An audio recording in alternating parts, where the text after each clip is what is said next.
Les nouvelles ne vont plus bien pour le Maroc. Les nouvelles ne vont plus bien. Et je ne pense plus que les nouvelles iront encore bien. Le Maroc est dans les problèmes. La fédération du Nigeria met en garde le Maroc. Parce que le Maroc jouera contre le Nigeria le 14 mercredi prochain. La fédération met en garde le gouvernement marocain. Oui, pas la fédération marocaine, mais le gouvernement. Attention. Samuel Eto'o, sa réaction après l'élimination syphilis des Camerounais face aux habitants corrompus au Maroc. Ce n'était que des titres. Aujourd'hui, on doit jouer le damier.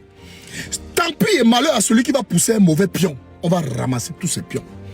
Connectez-vous et partagez cette vidéo. J'entre dans les détails. Cet fugitif marocain qui avait été arrêté en Angleterre dans les années 2000 pour des matchs truqués. Il marchait de maison en maison et rencontrait des joueurs marocains pour leur faire truquer des matchs. Avait été condamné à 5 ans de prison. Mais après 2 ans, on bénéficiait d'une liberté conditionnelle. Oui, par caution. Aujourd'hui, il est volé au Maroc à la VAR. Après enquête du Nigeria et certains de la CAF, on a trouvé que c'est eux. Ils avaient déjà des procès. Ils étaient des fugitifs. Ils avaient déjà des antécédents passés. Très noirs, un passé très sombre. On les a arrêtés, ils ont accaparé la VAR. C'est eux qui sont à la VAR et qui ne sifflent rien quand le Maroc joue. Quand le Maroc joue, la VAR ne fonctionne pas. Aujourd'hui, la CAF met en garde. Je ne sais pas si c'est un blanchiment, mais la CAF déjà envisage porter une plainte très forte. Samuel Eto'o a déjà déposé la plainte au TAS, au commissariat des Abidjan. Le Nigeria met en garde le gouvernement. Si mauvaise ou tentative de mauvais arbitrage, c'est fini, les joueurs sortent du stade. Et on renvoie la Coupe d'Afrique des Nations. On recommence tout. La Coupe d'Afrique des Nations repart chez le prochain organisateur. Et c'est annulé. Le Maroc accusé pour tentative de déstabilisation de la Coupe d'Afrique des Nations.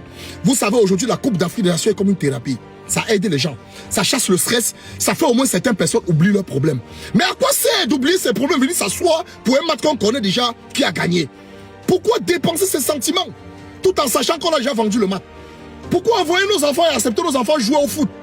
Alors qu'après, quand ils seront déjà internationaux, on va leur dire, paie le match contre Madrid, paie le match contre Barcelone. Attention, ce sont des fautes très lourdes. Le Maroc risque de porter une sanction intercontinentale. Le Nigeria a déjà averti. Et le Nigeria est prêt et met en garde. Et dit aux joueurs de sortir du stade s'il s'avérait qu'ils continuent comme ça. Le Maroc est allé chercher des Marocains, les attribuant des nationalités de Mauritanie, alors que ce sont des Marocains. Et quand le Maroc veut jouer, ils annulent les arbitres proposés par la CAF. Par la CAF. Ils disent que quand tu mets en Algérie, ils disent qu'ils ont les problèmes avec l'Algérie. Tu mets l'Égypte, ils disent qu'ils ont les problèmes avec l'Égypte. Finalement, ils ont les problèmes avec tout le monde. Attention, le Maroc dans les problèmes.